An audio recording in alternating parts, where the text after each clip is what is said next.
بسم اللہ الرحمن الرحیم۔ السلام علیکم۔ آج 2 فروری بروز جمعرات ہم بات کریں گے شیخ رشید کو رات گئے گرفتار کر لیا گیا ہے اور عمران ریاض خان کو گرفتار کر لیا گیا ہے۔ میں نے آپ کو بتایا تھا کہ پرویز الہی کے وکیل عامر سعید راں جو سابق سیکرٹری ہے لاہور ہائی کورٹ بار ایسوسی ایشن کی، ان کو بھی رات کو گرفتار کیا گیا تھا۔ تو امپورٹڈ حکومت اب بہت آگے لیول پر پہنچ چکی ہے اور اپنے جو مخالفین ہیں یا اختلاف رکھنے والے لوگ ہیں ان کے خلاف کارروائیاں تیز کر دی گئی ہیں۔ پہلے ہم شیخ رشید کی گرفتاری کا آپ کے ساتھ تفصیلات شیئر کرتے ہیں اور پھر میں آپ کو بتاؤں گا عمران ریاض خان اس وقت کہاں پہ ہیں اور ان کو کس عدالت میں پیش کیا جائے گا اور کس الزام میں ان کو گرفتار کیا گیا ہے۔ شیخ رشید کے حوالے سے دو چیزیں سامنے آ رہی ہیں۔ آپ جانتے ہیں کہ شیخ رشید نے عمران خان کی جو پریس کانفرنس تھی، عمران خان نے جو کہا تھا کہ آصف زرداری نے مجھے قتل کرنے کے لیے جو پیسے دیے ہیں، سپاری دی ہے اور وہ مجھے قتل کروانا چاہتے ہیں۔ شیخ رشید نے بھی اپنی پریس کانفرنس میں عمران خان کی جانب سے لگائے گئے جو الزامات ہیں یا عمران خان کی جان کو جو خطرہ ہے ان الزامات کے حوالے سے شیخ رشید نے کھل کر بات کی۔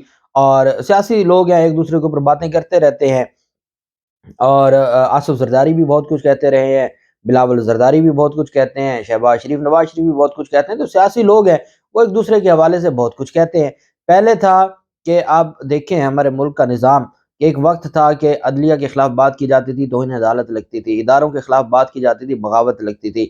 اب یہاں تو بھئی آپ الیکشن کمیشن کے خلاف بات کریں پھر بھی آپ کے اوپر پرچہ ہو جائے گا، آصف زرداری کے خلاف بات کریں پھر بھی پرچہ ہو جائے گا۔ تو مطلب یہ ہے کہ آرٹیکل 19 اور جو honourable supreme court of Pakistan کا جو کردار ہے، پوری قوم دیکھ رہی ہے کہ ہمارے آئین کو جو پاؤں میں لتاڑا جا رہا ہے اور ہماری سپریم کورٹ آف پاکستان کا کوئی کردار نہیں ہے۔ چیف جسٹس آف پاکستان ہمیں کہیں نظر نہیں آتے اپنے شہریوں کے جان و مال کے تحفظ کے لیے۔ قصور کیا ہے ان کا؟ ان کو کیوں گرفتار کیا جاتا ہے؟ کیوں ان پر تشدد کیا جاتا ہے؟ کیوں ظلم کیا جاتا ہے؟ کوئی قصور بتائے ان کا، کوئی کیا بولنا قصور ہے؟ زبانیں نکال لیں، 22 کروڑ عوام کی آپ زبانیں کاٹ کے رکھ دیں اور اگر آپ کا اس طریقے سے جی بھرتا ہے۔ اب اگر کل مریم نواز کے جو کنونشن تھا اس میں لوگ نہیں آئے، خالی کرسیوں سے وہ حلف لے رہی تھی، اس میں کس کا قصور ہے؟ اگر خالی کرسیوں کو آپ خالی کرسیاں کہیں گے تو اس کے اوپر آپ گرفتار کر لیں گے کہ مریم نواز کی توہین ہو گئی ہے۔ تو یہ جو معاملہ چل نکلا ہے یہ انتہائی بدقسمتی ہے۔ شیخ رشید کا پہلے انہوں نے شیخ رشید کی لال حویلی گرانے کے حوالے سے جو معاملات سامنے آئے، پھر اس کے بعد شیخ رشید نے جب لاہور ہائی کورٹ سے ریلیف لے لیا، ڈی سیل کر دیا گیا، ان کی لال حویلی کو سیل کر دیا گیا تھا، وہ لاہور ہائی کورٹ کے حکم سے ڈی سیل کی گئی اور اس کے بعد ان کو ایک دن میں 3 نوٹس آنے لگ گئے تھانہ پارا سے اور وہ ان کو بلا رہے تھے کہ جی آپ آئیں اور آپ کے خلاف یہ درخواست آئی ہے۔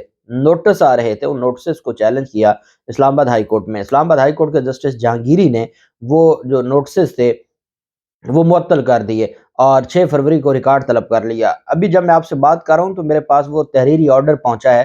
آج جسٹس جہانگیری نے، طارق محمود جہانگیری صاحب نے آج وہ آرڈر جاری کیا ہے، وہ حکم نامہ جاری کیا ہے جو شیخ رشید کی درخواست پر کل انہوں نے سنایا تھا۔ اچھا، اس کے بعد جو عدالت کی جانب سے کہہ دیا گیا کہ جی آپ یہ نوٹس معطل ہیں اور ان کے خلاف کارروائی نہ کی جائے۔ رات کو موٹر وے سے ان کو گرفتار کیا گیا ہے۔ ایک خبر ہے، ایک جو پولیس کی جانب سے خبر پھیلائی جا رہی ہے جیو نیوز جیسے جو ٹی وی چینلز ہیں اس میں یہ کہا جا رہا ہے اور شیخ رشید اس بات کے اوپر حلفاً بھی یہ کہا ہے کہ میں نے بہت گناہ کیے ہوں گے لیکن کم از کم میں نے کبھی زندگی میں نشہ نہیں کیا۔ شیخ رشید کے بارے میں پولیس کا یہ کہنا ہے کہ جی ان کو گرفتار کیا گیا ہے چونکہ وہ مہنگے برانڈ کی جو شراب ہے، مہنگے برانڈ کی جو شراب ہے وہ برآمد ہوئی ہے۔ اب مہنگی شراب کے پینے کے وہ جو برآمد ہوئی ہے کہ وہ نشے میں تھے، نشے کی حالت میں شیخ رشید کو ہم نے گرفتار کیا ہے۔ شیخ رشید کے پاس مہنگی شراب برآمد ہوئی ہے۔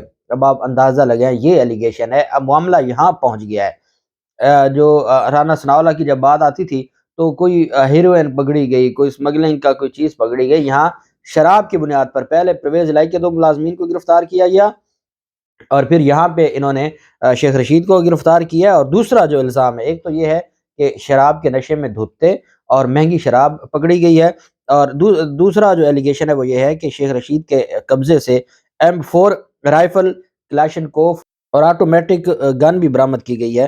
پولیس نے ان کو آپ پارا تھانے میں لے کر گئے، اس کے بعد پولی کلینک ہسپتال میں لے کر گئے اور وہاں سے ان کا چیک اپ کروایا، اور ابھی کچھ دیر بعد ان کو کچہری پیش کیا جائے گا، جبکہ یہ رات کا موقف ہے۔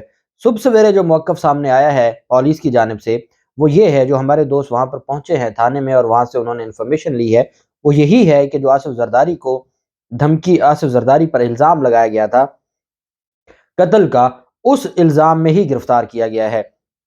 ایف آئی آر درج ہو چکی تھی، اسلام آباد ہائی کورٹ کے فیصلے سے پہلے ہی ایف آئی آر درج ہو چکی تھی۔ اب یہ اتنی بڑی توہین عدالت ہے، اور اگر ہماری اسلام آباد ہائی کورٹ اور جسٹس جہانگیری صاحب، جنہوں نے جاوید لطیف کی درخواست پر اور M D P T V کی درخواست پر پشاور سے اور لاہور سے جو ان کے خلاف دہشت گردی کے مقدمات تھے، جنہوں نے سرکاری چینل پر بیٹھ کر، جو سرکاری چینل میرے اور آپ کے پیسوں سے چلتا ہے، اس پر بیٹھ کر عمران خان کے خلاف ایک بیانیہ بنایا تھا توہین مذہب کا، اس بنیاد پر ان کے خلاف مقدمہ درج ہوا تھا، اور جسٹس جہانگیری صاحب نے کہا کہ بھلے وہ اسلام آباد کی حدود میں نہیں آتے، لیکن اسلام آباد کے شہریوں کا تحفظ کرنا ہماری ذمہ داری ہے۔ انہوں نے کہا کہ یہ کیسے ہو سکتا ہے کہ بندہ بات یہاں کرے اور مقدمہ اس کے خلاف لاہور میں یا پشاور میں درج ہو۔ انہوں نے اس کے اوپر ایکشن لیا۔ آج جسٹس جہانگیری صاحب کا جو معاملہ ہے وہ دیکھنا ہے کہ ان کے فیصلے کے بعد یہ سارا کچھ کیا گیا ہے، اور اگر اسی مقدمے میں، کیونکہ ابھی جب کچہری میں پیش کیا جائے گا تو ایف آئی آر سامنے آ جائے گی، اس میں ایلیگیشن بھی سامنے آ جائیں گے، تو اگر تو اسی بنیاد پر گرفتار کیا گیا ہے تو یہ قانون کی اتنی بڑی دھجی اڑائی گئی ہے کہ جس کی کوئی مثال نہیں ملتی۔ اور میرے خیال میں جو شیخ رشید کے وکلاء ہیں، ان کو فی الفور اسلام آباد ہائی کورٹ سے رجوع کرنا چاہیے، اور اسلام آباد ہائی کورٹ میں ان کو پہنچنا چاہیے اپنی درخواست لے کر، اور بجائے اس کے کہ مجسٹریٹ کی عدالت میں یہاں معاملہ چلتا رہے، اسلام آباد ہائی کورٹ سے بھی رجوع ضرور کرنا چاہیے۔ بہرحال دوسری جانب عمران ریاض خان کے خلاف پہلے بھی 20 مقدمات تھے بغاوت کے، اور وہ بولتا ہے اس کے خلاف مقدمات درج کر دیے جاتے ہیں۔ اس دفعہ کیا ہوا کہ بغاوت کا مقدمہ نہیں درج کیا گیا۔ عمران ریاض خان پہلے بھی ایک دفعہ باہر گئے ہیں، باہر سے ہو کے آئے ہیں، اور وہ آپ جانتے ہیں کہ ان کو جب پہلے گرفتار کیا گیا تھا تو ڈاکٹرز نے ان کو بتایا تھا کہ ان کو زہر دی گئی ہے۔ اس حوالے سے کچھ ٹیسٹ تھے وہ کروانے کے لیے، وہ پہلے بھی یو اے ای گئے تھے، اور ایک دو دن کے بعد وہ واپس آ گئے تھے۔ اب وہ 3 دن کے لیے یو اے ای جا رہے تھے، اور جو ان کے ساتھی ہیں ان کا یہ کہنا ہے کہ وہاں پر ان کے بھائی بھی سیٹل ہیں یو اے ای میں، اور وہ وہاں ان کا بزنس وغیرہ بھی کرتے ہیں، تو یہ وہاں جا رہے تھے اپنے، اور ان کی فیملی نے بھی جانا تھا، پہلے عمران نے جانا تھا اور اس کے بعد ان کی فیملی نے جانا تھا۔ عمران ریاض خان کہتے ہیں کہ میں نے اپنے تمام ذرائع سے پتہ کیا کہ کہیں میرا نام انہوں نے کوئی بلیک لسٹ میں ابھی تک تو نہیں ڈالا ہوا، جب مقدمات سارے خارج ہو گئے، میرے خلاف کوئی کیس ہی نہیں ہے، تو پھر کیوں بلیک لسٹ میں نام ہوگا۔ کہتے ہیں میں نے ساری چھان بین کی، کوئی میرا نام نہیں تھا۔ بورڈنگ پر جب پہنچے لاہور ایئرپورٹ تو وہاں ان کو روک دیا گیا کہ آپ کا نام تو بلیک لسٹ میں ہے۔ ان کو روک دیا گیا، بٹھا دیا گیا، اور ان سے ان کا موبائل چھین لیا گیا۔ ان کو بتایا گیا، عمران ریاض خان کہتے ہیں، جو آخری ان کی گفتگو تھی، کہ میں نے ان سے پوچھا بھی کیوں مجھے گرفتار کیا گیا ہے، تو کہتے ہیں کہ انہوں نے جو صاحب اقتدار لوگ ہیں ان کو فون کیا اور ان سے پوچھا کہ ہاں جی عمران ریاض خان تو باہر جا رہا ہے، کیا کرنا ہے اس کا۔ انہوں نے کہا ان کو جہاں بٹھائے اور ٹیمیں ہم بھجوا رہے ہیں۔ اس کے بعد پھر ٹیمیں آ جاتی ہیں، ان سے موبائل فون لے لیا جاتا ہے، اور ٹیمیں ان کو گرفتار کر کے جو گلبرگ میں ایف آئی اے کا تھانہ ہے وہاں پر ان کو منتقل کیا جاتا ہے۔ اب ان کے خلاف جو منی لانڈرنگ کے الزامات سامنے آ رہے ہیں اور ان کے خلاف ایلیگیشن، میں حیران ہوتا ہوں کہ جنہوں نے 16 ارب روپے کی منی لانڈرنگ کی ان کو کلین چٹ دے دی، اور کہا کہ نہیں ان کے خلاف تو کوئی جو ثابت ہی نہیں ہوا، جبکہ جو یہ ثابت ہو گیا تھا کہ ایک مقصود چپڑاسی جو وہاں پر جس کا عہدہ چپڑاسی کا تھا، اس کے اکاؤنٹ میں ٹرانزیکشن ہوتی رہی کروڑوں روپے کی، اس پر بھی جو ایف آئی اے انہوں نے ان کو چھوڑ بھی دیا اور سب کو رہا بھی کر دیا۔ 7 ارب روپے کی کرپشن کا اور منی لانڈرنگ کا کیس تھا، شوگر جو انکوائری تھی اس میں ان کے نام سامنے آئے تھے، جہانگیر ترین، اور جہانگیر ترین کے ساتھ علی ترین، ان کو بھی کلین چٹ دے دی۔ عمران ریاض خان جس کا جو سورس آف بزنس ہے وہ میڈیا سے تعلق رکھتے ہیں، وہ پہلے تنخواہ لیتے تھے، اب وہ بطور یوٹیوبر کام کر رہے ہیں، ان کو بیرون ملک سے گوگل سے پیسے آتے ہیں، امریکہ کی کمپنی سے پیسے آتے ہیں، وہ یہاں سے بھی نہیں پیسے لیتے، ڈالر میں پیسے آتے ہیں، ملک میں ڈالر آتا ہے۔ اس بنیاد پر ان کو پہلے ایف بی آر نے ان کے خلاف کاروائیاں کی تھی، وہ نوٹسز جاری کیے تھے ایف بی آر نے بھی اس معاملے پر، ایف بی آر کے نوٹسز انہوں نے ہائی کورٹ میں چیلنج کر دیے تھے اور لاہور ہائی کورٹ نے وہ معطل کر دیے تھے۔ اب دوبارہ عمران ریاض خان کو ابھی تک ایف آئی آر نہیں سامنے آئی، ایف آئی آر تو بعد میں درج ہوگی، پہلے اب تو یہ حالات ہیں، پہلے بندہ گرفتار کرتے ہیں بعد میں پرچہ دیتے ہیں۔ جیسے ہم دیکھتے تھے نا دیہاتوں میں ایسا ہوتا تھا، کہ جو عام وہاں دشمنیاں ہوتی تھیں تو لوگوں کو مہینہ مہینہ بٹھا لیتے تھے تھانوں میں، اور بٹھانے کے بعد پہلے گرفتار کرتے تھے، مہینے بعد ایف آئی آر دیتے تھے۔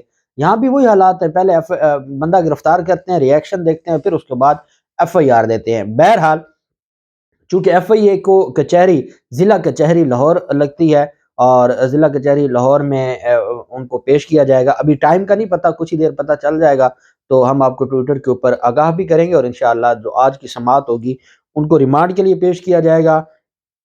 پاکستان جو عمران ریاض خان کے وکلا ہیں وہ عدالت سے استدعا کریں گے کہ ان کو ڈسچارج کیا جائے۔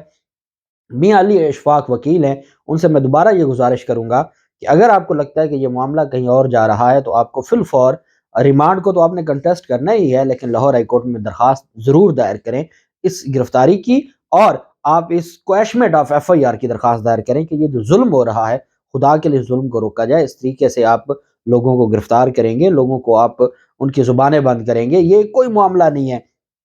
اب تو یہ حالات ہیں، ایمانداری کی بات ہے، پتہ نہیں ہوتا، ہم صبح جاتے ہیں، ہمیں یہ نہیں پتہ ہوتا کہ ہم شام کو گھر لوٹیں گے یا نہیں لوٹیں گے، کب ہمیں گرفتار کر لیا جائے۔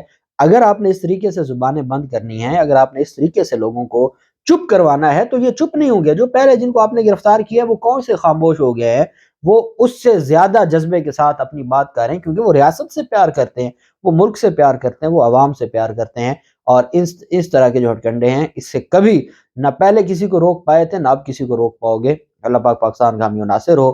بہت شکریہ، اللہ حافظ، پاکستان زندہ باد۔